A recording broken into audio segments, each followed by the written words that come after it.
From far away, the waters around Guadalcanal looked calm, just another patch of dark ocean under a starless sky. Up close, they were a graveyard. The sailors had already given this place a name. They called it Iron Bottom Sound, because so many ships from both navies had gone down here that the seabed was covered with twisted hulls, broken masts, and silent guns. Under the black surface lay cruisers, destroyers, transports, and the bodies of men who had never made it home. Every bow wave cut across a hidden cemetery of steel. By mid-November 1942, the struggle for Guadalcanal had dragged on for months and had drained both sides. The island itself was just jungle, ridges, and mud wrapped around a narrow strip of land. Yet on that land sat an airfield carved out of the trees, a rough runway of coral and crushed rock called Henderson Field. Whoever controlled that airstrip controlled the skies over a wide stretch of the Solomon Islands. Bombers and fighters flying from there could attack convoys, protect friendly ships, and strike deep into enemy supply lines. The Japanese army wanted that airfield back. The American Marines and soldiers were determined to hold it. Every clash at sea in these dark waters came back to that one strip of land. In earlier months, Japanese warships had turned Iron Bottom Sound into their hunting ground at night. Their cruisers and destroyers swept down from the north in darkness and rain, their crews trained for years in night fighting. Moving in tight formations, they launched long-range torpedoes and used heavy shells to smash anchored ships and bombard Henderson Field. More than once, American formations had sailed into the darkness and simply not returned. Survivors told stories of ships that exploded in sudden white pillars of water and fire, of decks swept by shells before anyone even knew where the enemy was. To many American sailors, it felt as if the Japanese owned the night.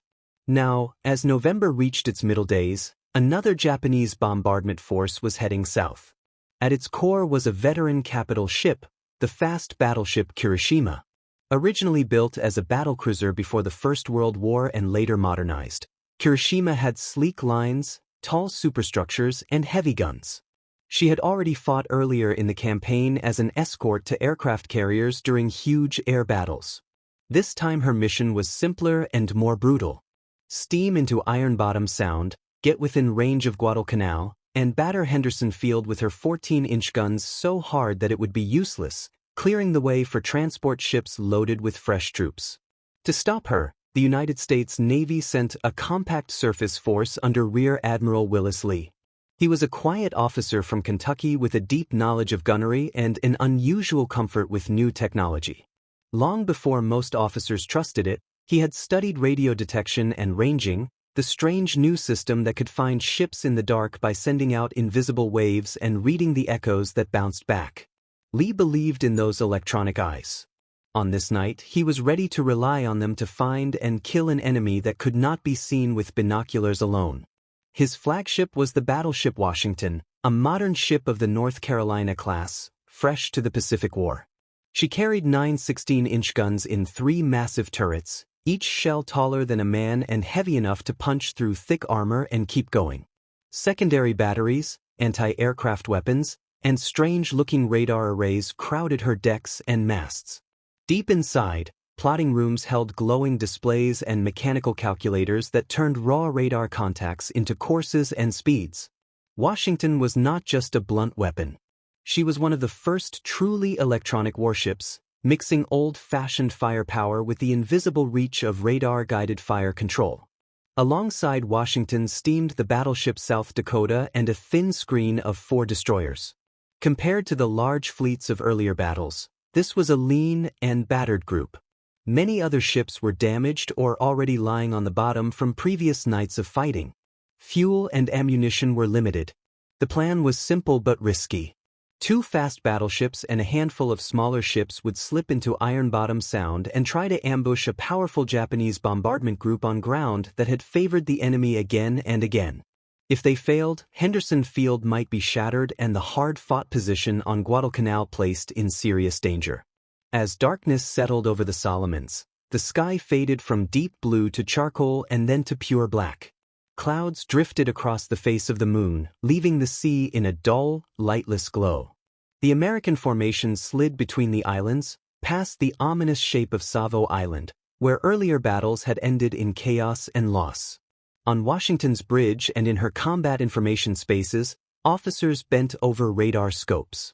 Pale traces crept and flickered, marking distant rain showers, islands, and the faint sweep of their own wake.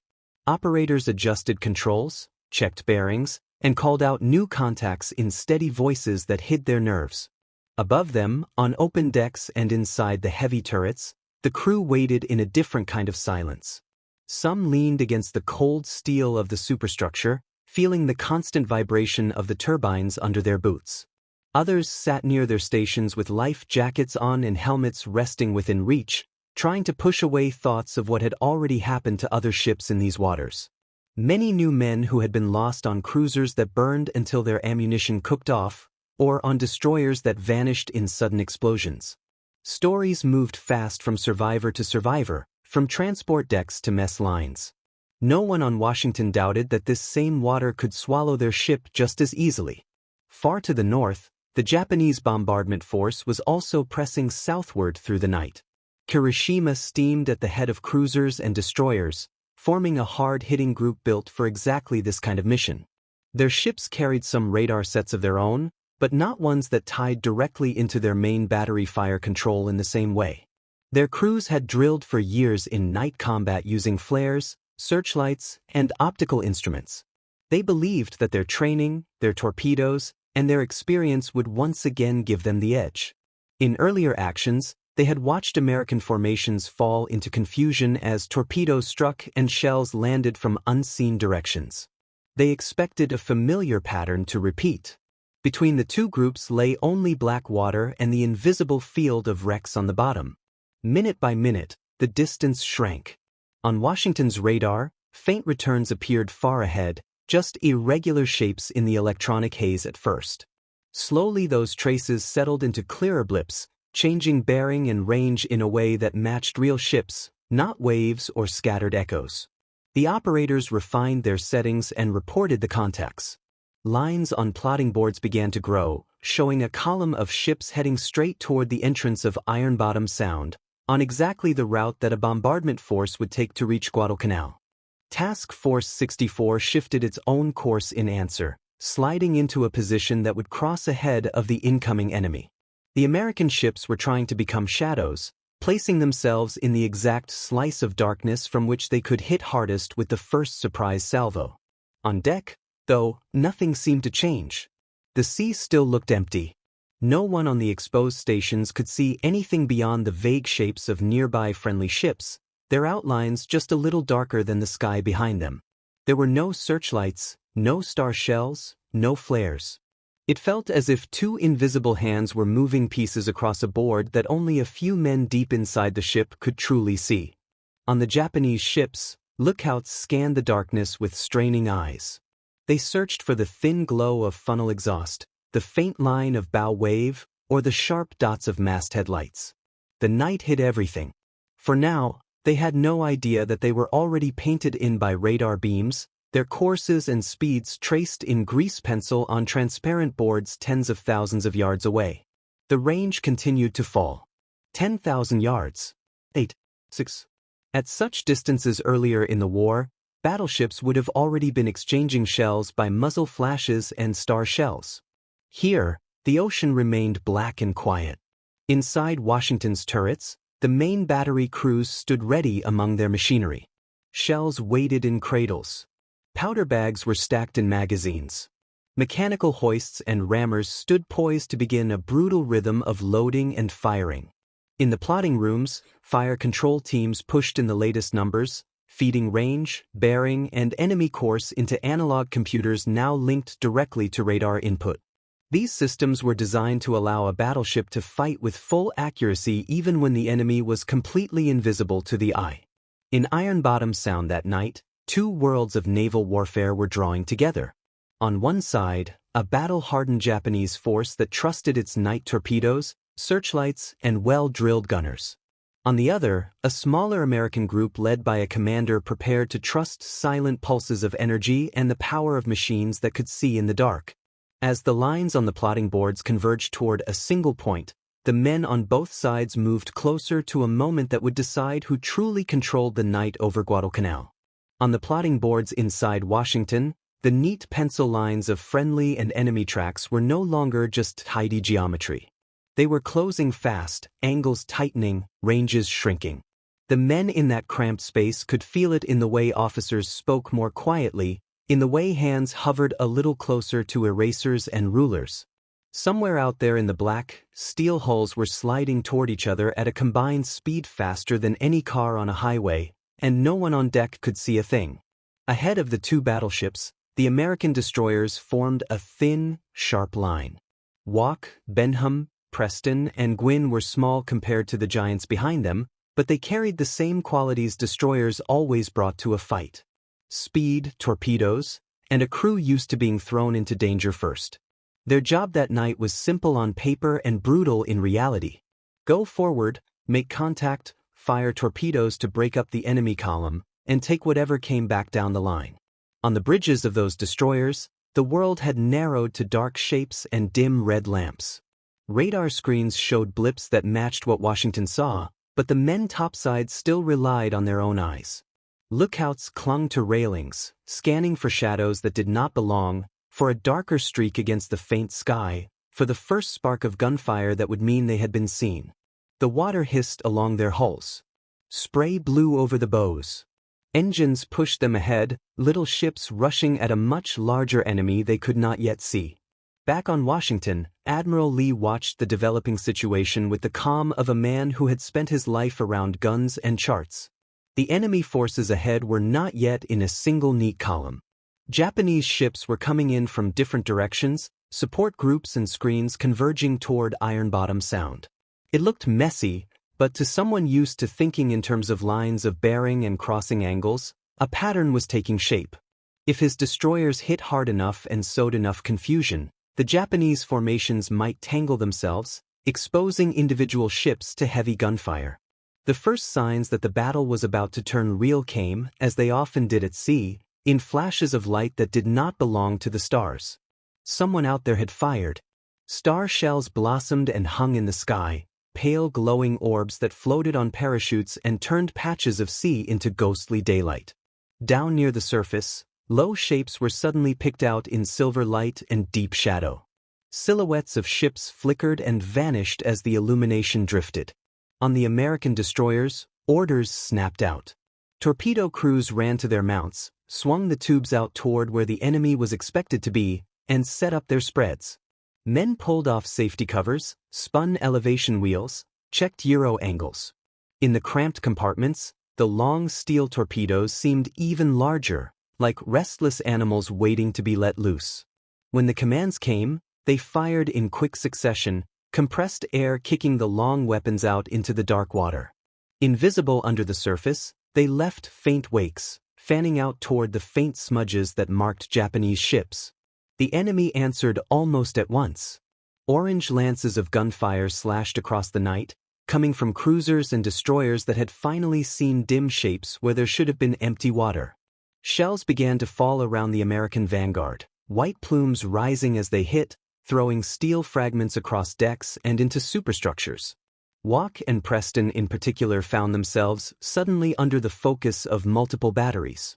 Their crews worked frantically to return fire with their own guns, but they were outmatched in weight and number. From Washington's bridge, the scene ahead looked chaotic and terrible. Through open slits and on distant decks, men could see only brief glimpses of hard outlines illuminated by star shells and the orange flash of guns. Destroyers that had been just darker pieces of the night became harshly lit targets for a few seconds, only to vanish again when the light drifted or burned out. Fires began to glow on some of those shapes, giving them away even when the sky turned dark again. The destroyers paid heavily for their charge. Walk took brutal hits forward, her bow disappearing in a plume of water and flame. Preston was raked by shells that smashed her topside and ignited fires she could not control. Benham was struck so badly in the bow that the forward part of her hull was mangled and half torn away, leaving her sailing with a shattered front end. Gwynn was damaged too, trying to dodge shells and torpedoes in a swirl of confusion. In minutes, 2 of the 4 ships were doomed, their crews fighting simply to get as many men as possible into the oily black water. Yet their attack did what it needed to do. Their torpedoes forced enemy ships to turn, to scatter, to break formation. Japanese commanders now had to worry about unseen underwater threats as well as heavy shells. Their neatly planned approach was abruptly turned into a messy, close-range brawl with targets appearing at odd angles and at ranges that changed faster than their plotting could keep up with. The battlefield ahead of Washington was no longer a clean, straight road to Henderson Field. It had become a maze of wakes, shell splashes, and ships turning hard to avoid disaster. Behind the wreckage of the destroyer line, the two American battleships pushed on. Their radar sets still showed the broader picture. Blips that represented Japanese cruisers and destroyers now curved and twisted instead of marching straight. Among them, one larger contact moved with a steady, heavy track. That was almost certainly the enemy battleship, Kirishima. With the lighter screening force thrown into confusion, the path to that heavy contact was starting to open. But problems were not all on the Japanese side. On South Dakota, a series of electrical issues began to hit at the worst possible time. Power faults, short circuits, and cascading failures darkened parts of the ship, knocked out some radar sets, and disrupted internal communications. Where Washington still had a clear electronic picture of the fight, South Dakota gradually began to lose hers. In the middle of a night battle built around radar advantage, one of the key ships found itself half blind. The situation forced a dangerous reshuffling. As South Dakota's problems worsened, she drifted into a position that brought her closer to the enemy and, for a time, separated her path from Washington. In the glow of burning destroyers and splashes of star shell light, the big ship's dark hull stood out against the background like a shadow cut from solid ink. Japanese lookouts, already on edge from the destroyer attacks, spotted this new silhouette. To them, it was a large target, suddenly revealed in the chaos, and they seized on it. Gunfire began to focus on South Dakota. Cruisers and destroyers that had been trading shots with small ships now turned to bring their medium and heavy guns onto the larger prize. Shells crashed into her superstructure and hull, smashing directors and masts, tearing open plating, and showering decks with fragments. The battleship took hit after hit, but her armored belt and magazines held. Fires burned along her upper works. Radar sets and antennas were wrecked. The same technology that gave the Americans an edge on Washington was being stripped away piece by piece on her sister ship. From Washington, this had an effect that was both dangerous and, in a grim way, useful. With South Dakota now lit by fires and flashes, many Japanese guns locked onto her and kept them there. Their attention narrowed. They were pounding the ship they could see and hurt. Meanwhile, Washington herself remained in deeper darkness, her hull not silhouetted by flames or star shells in quite the same way. She held fire, staying quiet even as her crew watched another battleship take a beating. Inside Washington's plotting rooms and fire control centers, work continued with relentless focus. Operators tracked the heavy contact that had to be Kirishima, plotting its moves as it turned toward the damaged South Dakota and the still threatening approaches to Henderson Field. The distances were now well within heavy gun range. Radar gave precise bearings and ranges. The analog computers soaked up that data, turning it into elevation angles and deflection orders for each turret. Above, in the armored citadels of the main battery, men stood by at their stations. The electric training motors hummed. The turrets began to swing slowly onto the bearings passed up from below. Guns that had pointed into empty night now eased around to come to rest on a specific spot in the darkness where no one could actually see a ship, but where every instrument insisted a battleship was moving. Outside, the confusion of the wider battle went on. South Dakota, hammered but still afloat, turned away, struggling to break contact. Japanese cruisers flashed their guns again and again at the retreating shape. Searchlights stabbed across the water, hunting for confirmation of what radar and lookouts suggested. Destroyers circled, worried about more torpedoes. Star shells burned out and were replaced with new ones, pouring a cold artificial dawn onto scattered pieces of the fight. Deep in Washington, the tension coiled tighter with each small adjustment to the firing solution. Men checked and rechecked figures, corrected for the motion of their own ship, accounted for the target's likely maneuvers, and listened for the final word. They knew that somewhere ahead, beyond the flashing lights and the burning wrecks, a Japanese battleship was drawing into the sights of guns that could reach farther and hit harder than anything else present. The range numbers dropped into a band that the gunnery teams liked. The bearing stabilized. Corrections due to own ships turning east. At last, on the boards and in the computers, the messy tangle of lines settled into something clear and deadly. Washington was in position. Hiroshima was inside the envelope where radar-directed fire could be delivered with brutal accuracy. The barrels of the 9 big guns held steady on invisible steel. The sea between them looked calm and lightless, but the moment had arrived when one battleship, unseen by the other, was finally ready to speak. The firing solution on Washington had stopped being just shifting numbers and lines on plastic boards. It had settled into something solid. Range, bearing, speed, course. All those pieces finally fit together into a picture of one ship moving steadily through the dark ahead. The men in the plotting rooms knew that ship had to be Hiroshima. They could not see her, but the machines could, and the machines were certain. In the main battery plotting room, the air felt heavy and still despite the ship's motion. Sailors watched dials and pointers, listening to the gentle whir of gears inside the analog computers. Since the first radar contact, they had fed in every update, every tiny change in bearing and range. Now the corrections had become small and predictable. The target was inside a range band where their guns and fire control system were at their best. The long work of hunting was over. The moment to strike had arrived. High above them, in the armored gun houses of the 3 big turrets, men stood at their posts among thick steel walls. They could not see the ocean. They had no view of the sky. Their world was cramped machinery, bright indicators, and the low hum of motors ready to move tons of steel with a touch.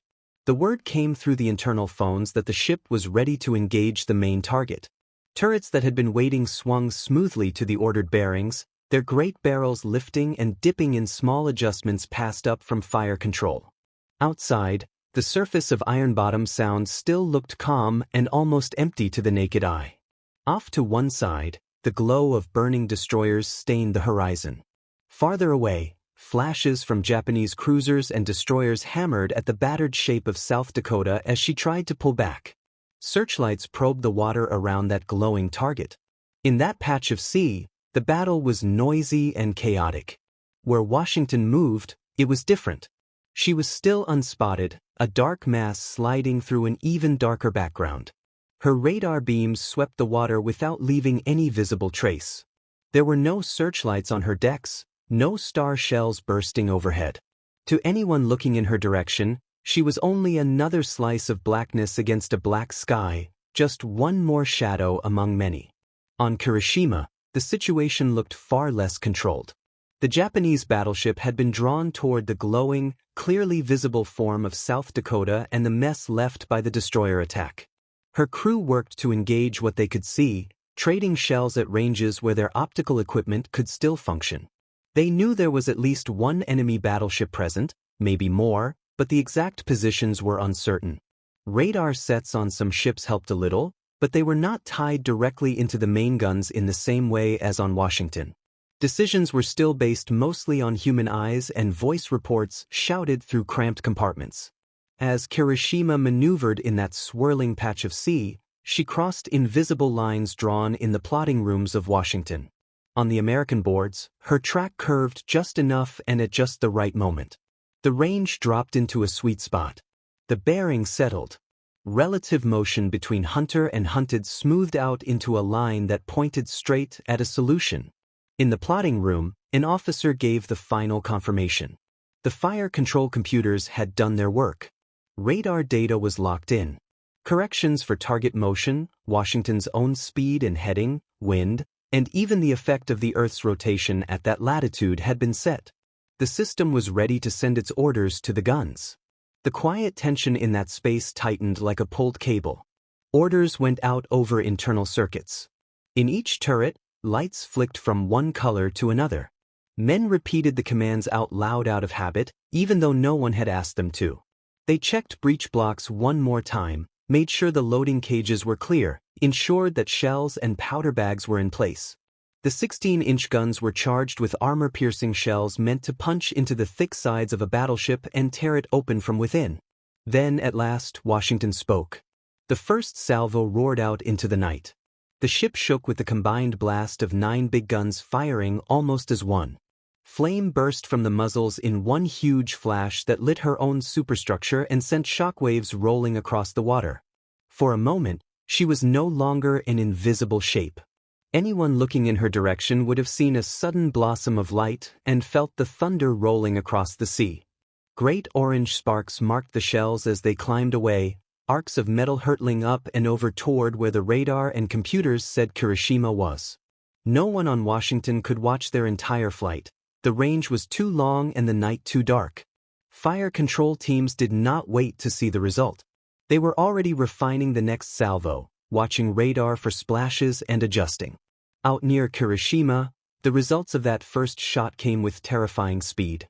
Shell splashes rose in towering white columns around her, some close enough to throw water across her decks. Large-caliber rounds had landed near enough to show that whoever was firing had a good solution already, not just a rough guess. The pattern of water plumes told Washington's teams exactly what they needed. Corrections were made. Small numbers shifted on dials. Turrets fine-tuned their aim. The second salvo went out, another rolling blast that shook fittings and filled passageways with the muted thunder of distant guns heard through layers of steel. Again, bright flashes marked the night sky around Washington for a split second. Again, shells tore away into the dark. This time, the pattern would be different. The crews deeply involved in calculations knew that their solution had tightened. The spread was smaller. The aim was better. Around Hiroshima, the next impacts were not just water. Heavy shells found their mark. Some crashed into her superstructure, tearing apart rangefinders, smashing control stations, and sending fragments ripping through open bridges and out across decks. Others struck her hull and armor belts, punching in and detonating with enormous force. Fires broke out. Compartments flooded. Power systems faltered as lines were cut and generators shocked by the violence. On Washington's scopes, the target blip wavered, slowed, and turned irregularly. These subtle changes showed that the enemy battleship was in trouble. She was maneuvering hard, perhaps out of control, trying to avoid further hits or simply reacting to damage. Radar men called out these shifts, and the plotting teams bent over their boards again, keeping the firing solution current even as their opponent struggled. Salvo after salvo followed.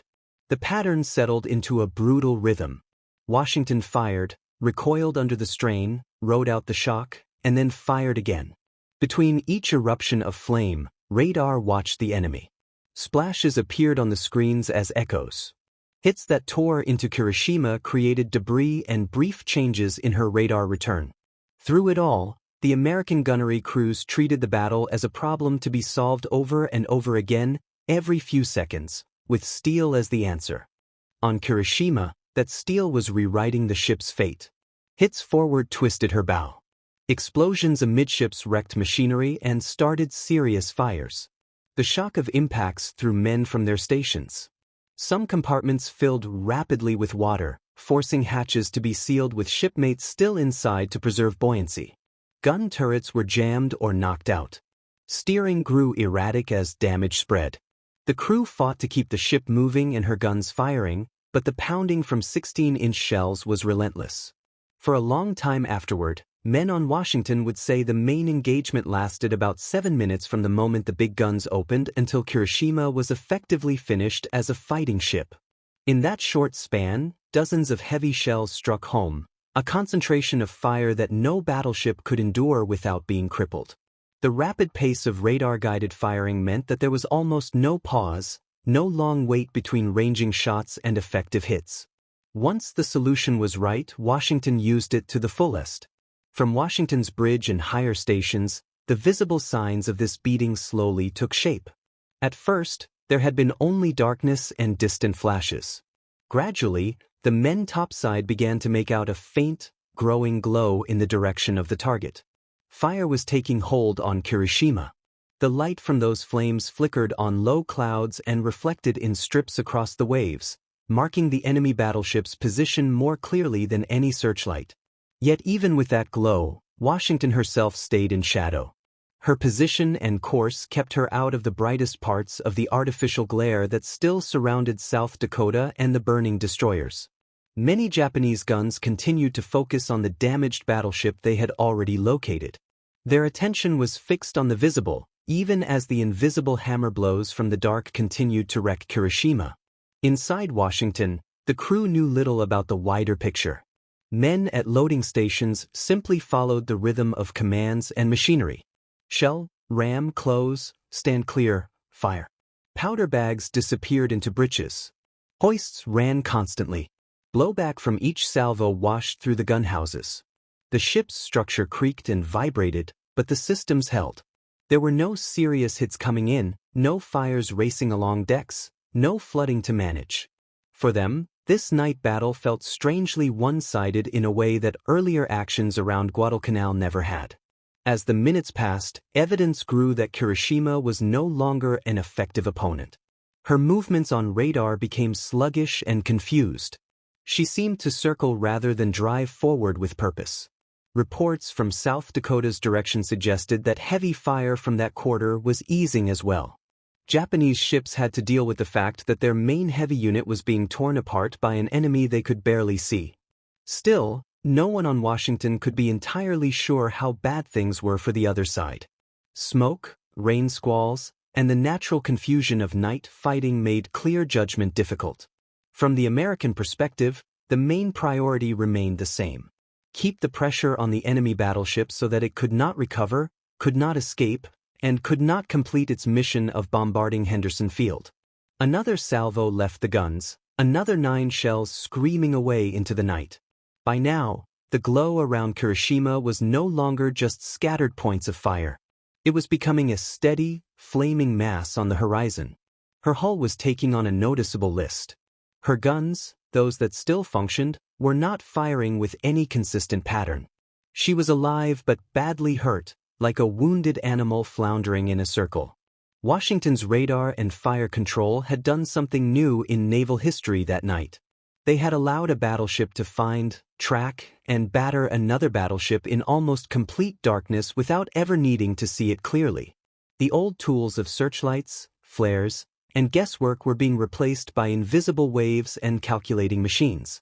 Out in Iron Bottom Sound, within sight of the jungle ridges of Guadalcanal, the shape of future naval warfare had stepped out of theory and into harsh reality. But the night was not over yet. There were still other ships moving in the dark, still torpedoes in their tubes, still damaged vessels trying to escape or regroup. Kirishima was burning, but she was not yet gone from the surface. Washington had survived the main exchange untouched, yet she was alone now in the center of a sea that had already claimed many proud hulls. Out on the dark water where Kirishima fought for her life, the night had turned into a distorted kind of twilight. Fires burned along the battleship's length, spilling orange light over twisted metal and shattered decks. Smoke rolled up in thick pillars and blew downwind in dirty streaks. Every new shell that struck sent sparks and fragments flying, then fed the flames that were already climbing through open hatches and ladders. Inside the Japanese battleship, the crew wrestled with damage control in a maze that no longer matched the clean diagrams they had trained with. Passageways were blocked by wreckage. Compartments that should have been dry sloshed with seawater. Some watertight doors had been blown off their hinges. Others had to be dogged shut with men still behind them, sealed in so that the rest of the ship had a chance to stay afloat. The worst hits had twisted Kirishima's structure in ways that were hard to see from outside but brutal to feel within. Shells had smashed into the engine spaces, tearing apart machinery and knocking out power lines. One massive impact near the steering gear damaged the rudder systems and jammed the ship into a slow, uneven circle. Instead of driving forward with purpose, she began to swing around, her bow carving an unsteady path through the black water. Men in central control tried to get a grip on the situation. Reports poured in from surviving stations. Flooding forward. Fire amidships. Turret disabled. Power lost on one side. Steering gear unresponsive. Each call added another piece to a picture that grew worse with every minute. Pumps were brought online where they still worked. Hoses were laid out. Buckets and hand lines appeared in places where formal systems had been destroyed. Sailors fought fire not only with equipment but with anything they could carry. The tilt of the deck grew slowly more obvious. At first it was just a slight angle that made men stumble in one direction. Then it worsened until walking a straight line meant leaning into the list. Loose equipment slid to the low side. Water in flooded compartments rushed to one end of each space and thudded against bulkheads with heavy, sickening impacts. Kirishima was still afloat, still a fighting hull, but the balance she needed to survive was slipping away. On the surface outside, other Japanese ships saw only fragments of this internal struggle. In the flickering light, they could make out the silhouette of their battleship turning in a wide circle, burning in several places at once. Some tried to close the distance to offer help. Others kept their distance out of fear of more heavy shells or lurking torpedoes. No one could miss the fact that Kirishima was in deep trouble. Washington's fire control teams did not see the fear and the frantic repair work. They saw the blip that marked Kirishima change speed and movement in a way that matched a damaged ship. They saw her returns weaken and blur as smoke and debris surrounded her. For them, it was confirmation that their work was having the desired effect. The guns continued their steady pattern, working to ensure that the enemy battleship would not recover. At some point in that harsh 7-minute window, the nature of the duel shifted. What had started as a hunt and an ambush, followed by a furious exchange of steel, turned into something else. Kirishima was no longer an even opponent trading salvos. She had become a target being finished off. Shells crashed into her again and again, wrecking more of her battery, battering her superstructure, and opening larger and larger wounds in her hull. Eventually, Washington's leadership began to sense that continuing to pour heavy shells into the burning wreck offered diminishing returns and growing risk. The longer the battleship stayed close to a crippled but still dangerous enemy, the more chance there was that a lucky torpedo or a confused cruiser might land a serious hit. There were still Japanese destroyers in the area, and no one could say for certain how many torpedoes they still carried. Signals and orders moved through Washington's command spaces. Fire missions shifted. The big guns began to ease their tempo and then ceased firing altogether as new courses were plotted. In the radar rooms, operators still watched the fading image of Kirishima, but the focus of the ship was starting to turn from killing the enemy battleship to getting clear of a battlefield filled with hidden dangers. For Kirishima, the pause from heavy impacts did not bring real relief. The damage that had already been done continued to grow worse by the minute. Flooding spread into new compartments through cracked plates and ruptured seams. Fires weakened structural supports and spread smoke through ventilation systems that had once carried fresh air. Ammunition that was not fully secured became a risk in heated spaces. Damage control parties had too few hands and too many emergencies. The list increased. At times, the crew managed to counter some of it through counter-flooding, deliberately taking on water into other compartments to balance the weight. It was a harsh tactic, trading long-term survival for short-term stability. Still, they used every tool they had to keep the ship upright. Pumps clattered. Men heaved on hoses and dragged gear through the twisted spaces that remained accessible. In the middle of it all, the ship herself groaned and creaked as stresses shifted through her hull. Around Kirishima, Japanese destroyers began moving in closer. They circled like anxious escorts around a wounded giant. Some tried to help with firefighting, playing streams of water from their own hoses onto the battleship's burning sections whenever they drew near enough. Others prepared for a possibility no one had wanted at the start of the night, the chance that they might have to abandon their flagship and help finish her themselves so she would not fall into enemy hands. Farther away, Washington was easing out of the immediate danger zone. The sea around her was still dark, but now it carried the glow of fires behind her instead of ahead. The battleship had fired an extraordinary number of heavy shells in a very short time. Her guns were hot. Her crew was exhausted and wired at the same time, riding the aftermath of tension and noise. Yet her hull was intact. There were no major fires to fight, no flooding alarms sounding, no long casualty lists to handle. Among the American sailors, The reality of what had just happened took time to sink in. Many of them had expected a night like the earlier disasters off Savo Island, with ships ambushed and battered by an enemy that owned the darkness. Instead, they had watched their own destroyers pay the price for contact, then seen their battleship hammer an enemy capital ship from a position of near invisibility.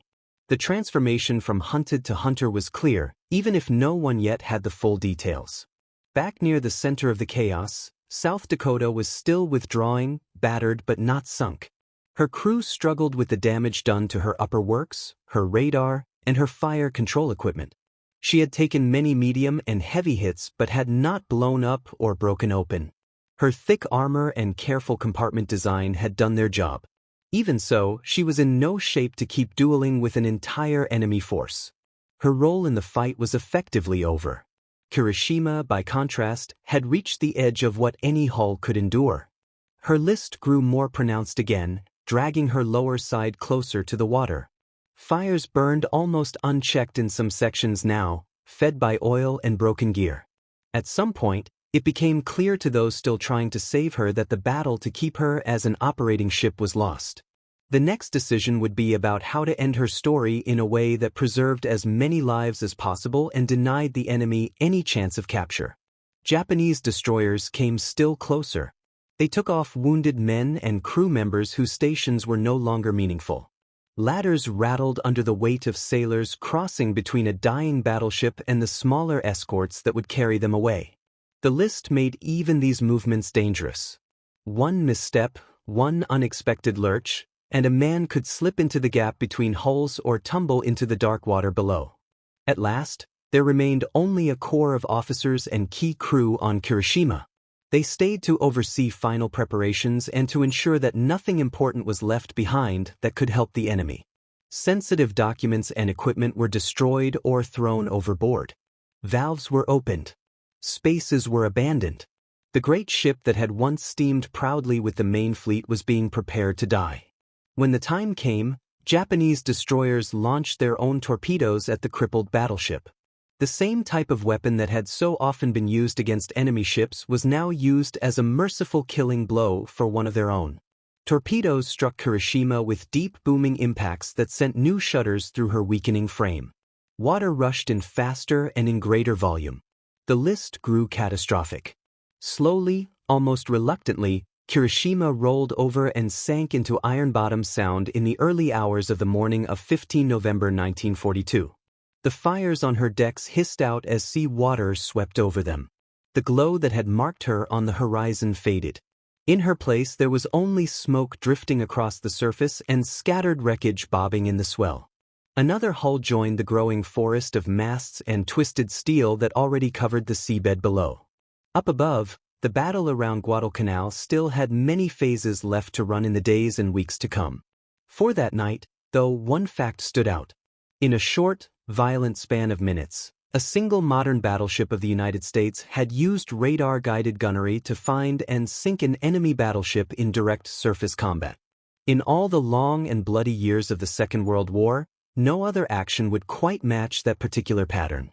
Out of sight of most of the men involved, naval warfare had shifted further toward a future where electronic senses and precise fire control would decide who lived and who sank in the dark waters of the Pacific. On Guadalcanal, the men on the ridges and around the airfield had spent the night listening to a storm they could not see. The jungle muffled some of the sound, but the biggest pulses of noise rolled straight across the trees and over the low coral strip they had carved into an airfield. Deep rumbles came first, then sharper cracks, then distant booming that seemed to vibrate in the ground itself. To the Marines and soldiers scattered in foxholes and sandbagged positions, it sounded like giants trading blows somewhere out at sea. They had heard this kind of thunder before. On earlier nights, Japanese ships had slipped into Iron Bottom Sound and thrown heavy shells at Henderson Field, smashing revetments, ripping up the runway, and setting fuel and supplies on fire. Men still remembered watching huge orange flashes out on the water, then hearing the whine and crash of incoming shells. Those bombardments had left craters in the airstrip and wrecked aircraft that could not be replaced easily. Every time the distant guns started again, the same thought came to mind. Were the ships out there firing at each other, Or was another rain of steel about to land on the island?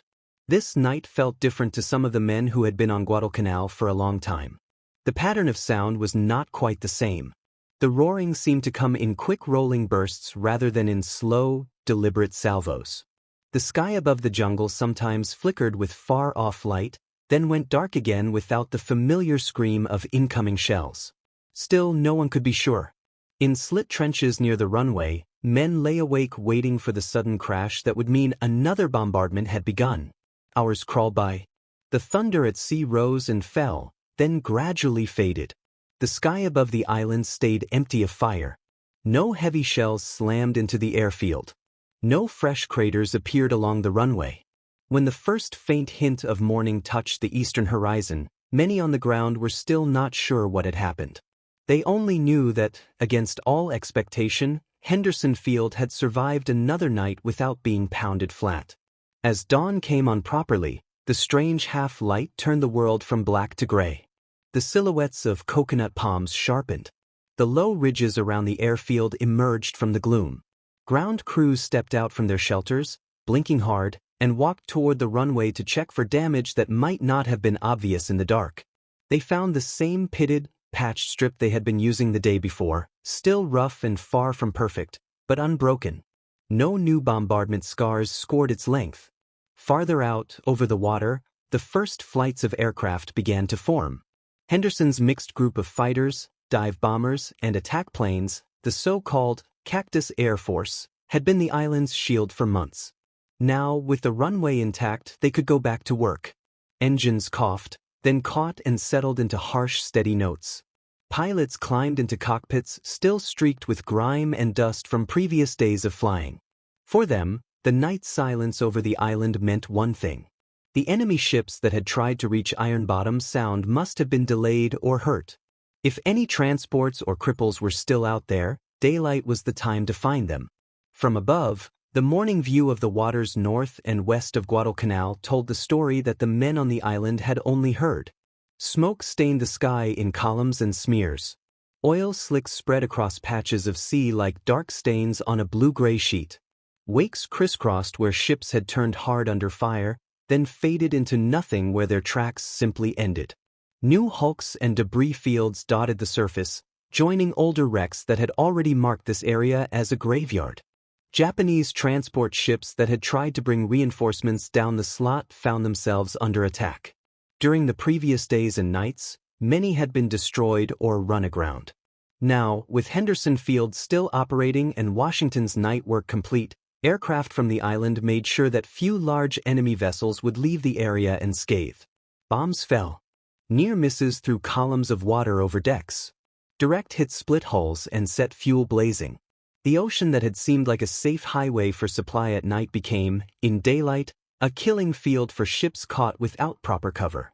From the broader perspective of the Guadalcanal campaign, the failed bombardment and the loss of Hiroshima marked a turning of the tide that was easier to see in hindsight than in the exhausted faces of the men on the ground.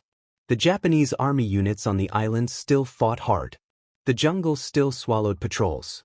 Disease still ate away at strength in ways bullets never could. But the balance of power at sea was shifting.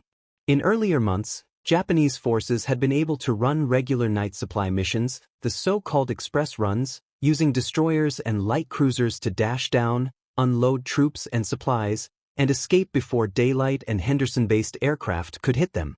Heavy ships had come in and shelled the airfield almost at will, trusting their better night fighting skills and long-range torpedoes to drive off or sink any opposition.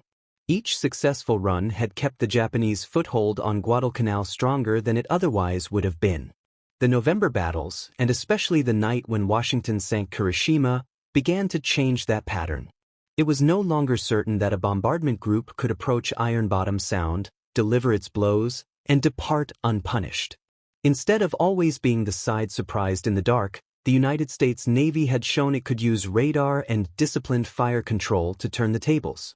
An enemy battleship that had once felt at home in night operations had been located and wrecked in minutes by a ship that never needed to see it clearly. On the island itself, the immediate impact was simple and practical. Henderson Field stayed operational. Aircraft could still take off and land, bringing firepower to bear on enemy ships and positions. Supplies and reinforcements could still be flown in. Casualties could still be evacuated by air when conditions allowed. The fragile lifeline that connected the Marines and soldiers on Guadalcanal to the wider war effort held firm for another critical stretch of time. As the day wore on, word began to filter back to the island's leadership about what had happened offshore.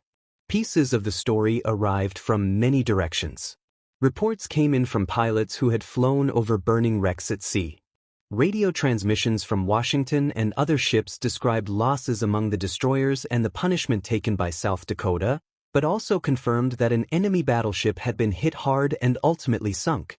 The picture, though incomplete, was different from the grim news that had so often followed earlier night battles in these same waters. For the men who had dug in along the coconut groves and hill ridges overlooking the airfield, the knowledge that a powerful enemy ship had gone down in the same black water that had claimed so many of their own vessels carried a strange, rough kind of satisfaction. Iron Bottom's Sound had taken ships from both sides willingly. Now, at least, one of the giants that had once helped bombard them lay down there as well. Out at sea, Washington and the surviving ships of her task force steamed away from the most dangerous patches of water, leaving behind smoke, wreckage, and a battleship settling into the depths. Inside her hull, the crew slowly shifted from battle stations back to the routines of watch standing and maintenance. Gun barrels cooled. Empty shell cases and powder remnants were cleared away. Damage checks were carried out even though no enemy shells had struck home. No one on board knew yet how historians would later describe the night. They did not think of it in terms like only one-on-one battleship duel of the war, or first major use of fully radar-directed gunfire, as larger narratives would later do. For them, it had been a hard, tense job done in the dark with machines that barely existed a few years earlier and tactics that had only recently been tested in exercises. The result was visible all around them, though, in the silence of their own unharmed decks and in the distant smear of smoke where Kirishima had gone down.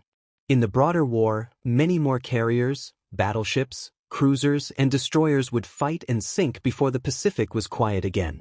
New weapons and systems would arrive, from better radar sets to more powerful aircraft and improved fire control methods. What had happened off Guadalcanal on that November night, however, stood out already as an early sign of how different the shape of naval combat had become. Out of sight of most of the people whose lives depended on it, the combination of heavy guns and invisible electronic senses had helped decide the fate of an island airstrip that still buzzed with engines and heat under the hot tropical sun.